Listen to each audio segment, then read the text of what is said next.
Tonight on UATV, a four-car collision one town over kills a man. What unusual event caused the crash? History in the making in Grady, Arkansas. We have updates on the men in death row. And a manhunt finally ends. We have more details on a horrific act of violence.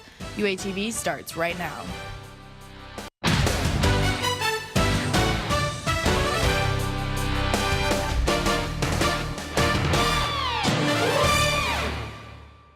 Hello and welcome to this Tuesday night edition of UATV News. I'm Clarissa Bustamante. And I'm Caroline Cobb. Thanks for joining us. A single car accident leaves one person dead. Late last night, George Perez struck a tree in Springdale. EMTs transported Perez and an infant to Northwest Medical Center. The infant suffered only minor injuries, but Perez died this morning from his injuries. It is still unknown what caused the accident. Springdale police had another accident to attend to this morning. A four-car pileup near the intersection of Thompson Street and Robinson Avenue sends two to the hospital. Police said one vehicle lost a wheel and sideswiped two other vehicles before hitting a third vehicle head-on. The accident is still under investigation. A senior citizen mugged and bound in his own home. The suspects on your screen, Dale Virgil Roberts and Nicole Taylor Standage, carried groceries to the 70-year-old's home before attacking. The victim reported being hit over the head, tied with an electrical cord, and robbed. He is currently being treated for a large cut and multiple fractures. A medical supply company is suing once again to prevent Arkansas from using a lethal injection drug in the upcoming executions. The supplier, McKesson Corporation, says the drug was sold to be used for medical purposes. The company said prison officials obtained the drug under false pretenses. A new legal fight has begun for another Arkansas inmate that is set to be put to death later this week. Liddell Lee was arrested for murdering Deborah Reese in Jacksonville, Arkansas back in '93. Lee filed the stay of execution request forms on claims that of innocence and medical disability. His execution is set for Thursday. The ACLU said, quote, "Mr. Lee has had horrible legal counsel since representation so gravely lacking that his intellectual disability from fetal alcohol syndrome was never noticed, let alone brought to the court or the jury's attention." The court case could last up until minutes before the set execution. 3 men have been spared from what was supposed to be the first round of capital punishment in the state since 2005. The week isn't over, though, and after a few legal roadblocks, the Arkansas Department of Corrections is now giving the go-ahead to execute 2 other men in a couple days. UATV's reporter Andrew Epperson has more on the story. Andrew, what can you tell us? Well, I can tell you I'm live from the Fayetteville courthouse, and many a judge has walked through the halls in this building behind me. And it was actually a couple Little Rock judges that spared the lives of Bruce Ward and Don Davis. Barring any action between now and Thursday, the 2 men set to die on that day will actually die. The right to exist is deprived by the death penalty. The state overstepping its bounds. I think it just offers a sense of closure and relief. A much-needed release for victims' family members. 2 sides to an execution saga that'll continue into its next phase Thursday. We did not have a hearing. Jeff Rosenzweig defends one of the men set to die in the next round of executions. He also represents 2 other men who the Department of Corrections plans to execute in this historic string of capital punishment. Whether they're convicted of capital murder or not, I'm against the death penalty, period. That shouldn't come as much of a surprise. Death row inmate Stacy Johnson was found guilty of murdering a 25-year-old mother in 1994. The 40-year-old maintains his innocence, and Rosenzweig says more research on the case needs to be done. His conviction was only affirmed by a 4-3 vote, and some significant exculpatory information about the competency of the eyewitness who testified against him was withheld from the jury. Arkansas College Republicans President Sidney Combs has been keeping a close watch on the cases. She says the evidence didn't lie the first time. I feel like the DNA is really, 95% of the time, is a really reliable source. And again, he's had years and years to appeal, and I think he has actually. So at this point, I think that this is just kind of his fate. Combs is just one of many Arkansans who support the death penalty. According to a recent poll by Talk Business and Politics, 61% of Arkansans are for capital punishment, while 29% believe in life without parole. 10% don't know. Lawmakers are supposed to represent the will of the people, not necessarily the legal system, but the legal system is in place for people to use to their benefit. Still, Rosenzweig hopes public opinion stays out of his client's impending battle to avoid execution. The issue is not the question of public support. The issue is whether it's constitutional or not. Litigation will go on until the last few hours before the scheduled execution. And as we've seen throughout history, legal battles concerning executions usually continue up until just minutes before the state takes out these executions. I expect that to ring true on Thursday as well. Back to the desk, Caroline.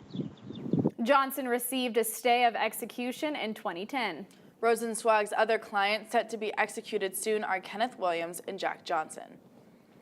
After a lengthy series of legal battles, the U.S. Supreme Court ruled the stay of execution for death row inmate Don Davis stands. Witnesses were seated in preparation for the execution just before the ruling was announced around midnight. After his 6th execution postponement, this is what Attorney General Leslie Rutledge had to say. Quote, "It is heartbreaking that the family of Jane Daniel has once again seen justice delayed. Davis was convicted of his crimes in 1992, and my office took every action it could today to see that justice was carried out. Ultimately, the U.S. Supreme Court has the final say and has decided not to lift the stay at this time." And what would have been the first execution since 2005, the U.S. and Arkansas Supreme Court blocked the execution of Don Davis. UATV reporter Samantha Marks is live in the studio with more. Samantha? Yeah, guys, Don Davis thought he ate his last meal at the Cummins unit last night, but as midnight approached, the execution came to a halt.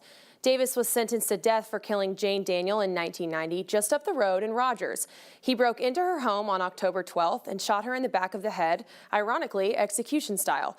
He used a .44 caliber Magnum revolver he stole earlier that day. Police reports say Davis went into Daniel's home to rob it, and she reportedly gave him everything he asked for before he shot her. Her husband, Richard, later found her that night when he came home from a business trip. In an interview with KNWA, Davis says he was remorseful about what he did back in 1990. What I did was an act of cowardice. It was cold-blooded. It was evil. They would have took me out that next day and executed me. I feel as though it would have been a just execution. The only way that I am going to ever be free is to be executed. He was convicted of capital murder 2 years after he killed Daniels, and he has sat down to eat his, quote, last meal 6 times, but each execution attempt has been postponed the day of. He was set to be executed again last night alongside another man convicted of capital murder, Bruce Ward. Witnesses were moved towards the execution chamber when the Supreme Court ruled against the deaths. The U.S. Supreme Court rejected Arkansas's request to lift a stay that would allow the state to go through on its first execution since 2005. Midazolam, the lethal injection drug used for the executions, expires on May 1st. Arkansas Governor Asa Hutchinson can now set a new execution date for Davis, but it can't happen for another 30 days. Both Davis and Ward's executions will not happen before the state's supply of midazolam expires at the end of this month. Their attorney, Scott Braden, says his clients were, quote, denied access to independent mental health experts, even though they clearly demonstrated that mental health issues would be significant factors at their trials. Now, as I said before, neither Davis nor Brady will be executed within the next 30 days. Samantha Marks, UATV News. Back to you guys. Thanks for the update on Don Davis, Samantha. 2 more inmates are set to be executed on Thursday, and UATV will continue to keep you updated on more information when it becomes available. Well, it has been sunny and humid this week. But will that pattern continue? Let's send it over to UATV's John Douglas, who is live with your 5-day forecast. I'm live outside the Washington County Courthouse right now, and I couldn't ask for another perfect spring day because today the high was around 70, and it felt amazing with the sun shining, but the pollen was pretty bad, that's for sure. There's actually a guy on a bike riding outside right now because it feels so nice. For tomorrow, you can expect the high to be 80 degrees and sunny, but that seems to be the only day that will be sunny, so enjoy it while you can. And hopefully all this rain that comes Thursday, Friday, and Saturday will wash away the pollen, and there'll be less allergies around here. You can expect a high of 75 on Thursday, a high of 73 on Friday, and a high of 52 on Saturday. And that seems to be like the last day of storms. And then Sunday, you can expect a high of 67 and sun. But on Saturday, expect to wear a jacket or something, even though you might have taken that home, because it will be a little bit chilly. But other than that, that seems to be your 5-day forecast. Coming up next, we have your look at national news. Thank you. Police chase ends in death. The hunt for the Facebook killer has come to a close. A surprise guest woke up a Texan neighborhood. How recent weather is bringing around unwanted visitors. All this and more when we return.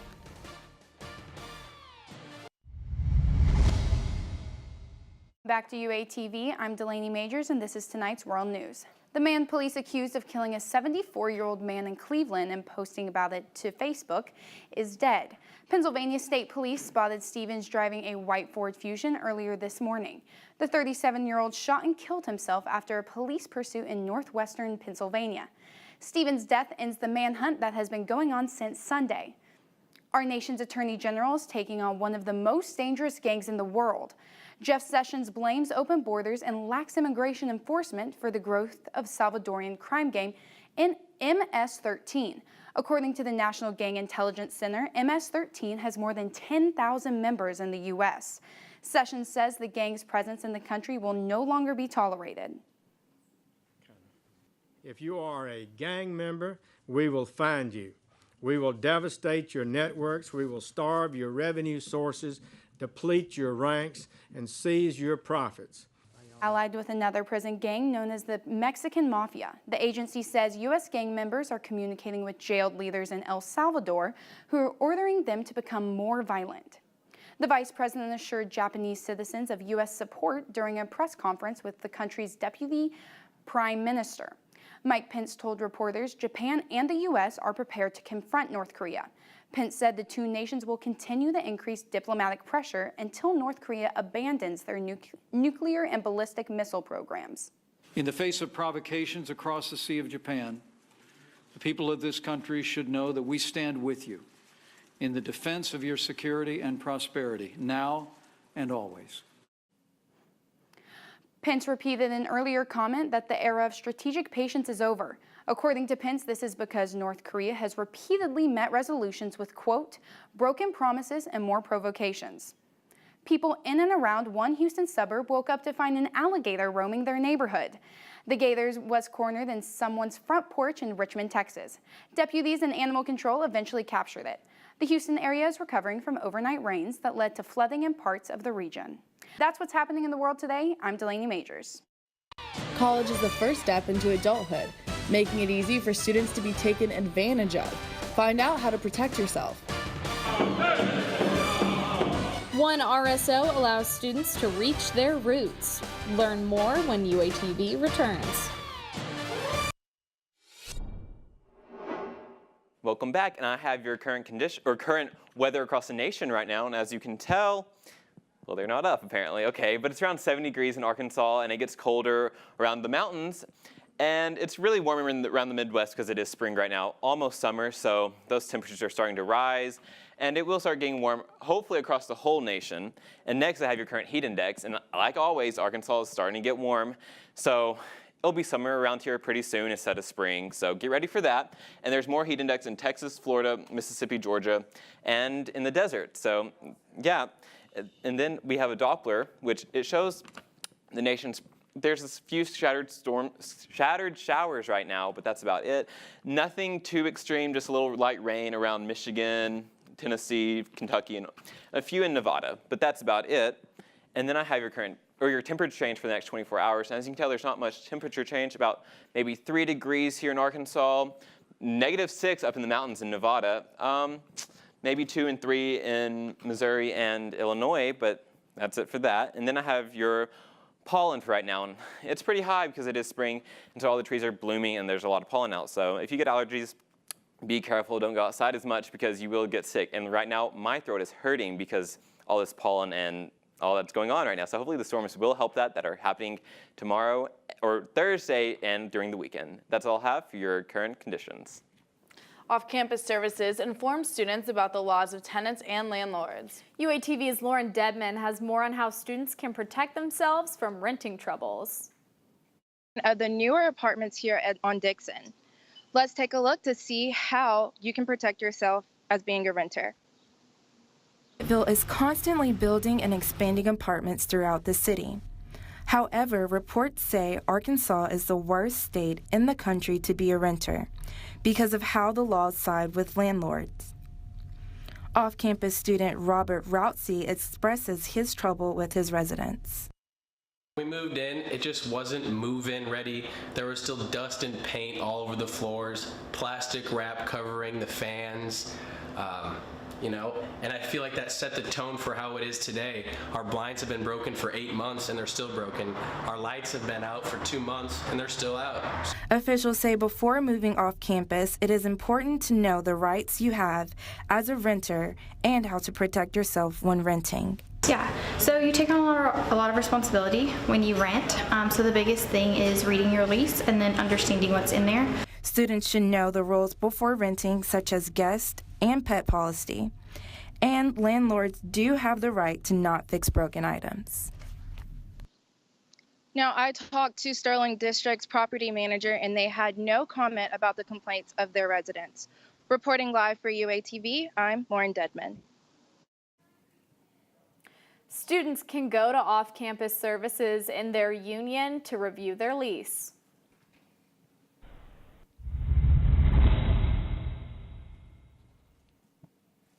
One organization on campus is helping students connect with their Native American heritage.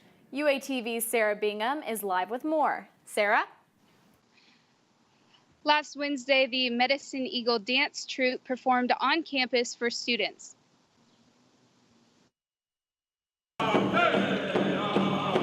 Students with a Native American background have come together to learn more about their heritage and to connect with others.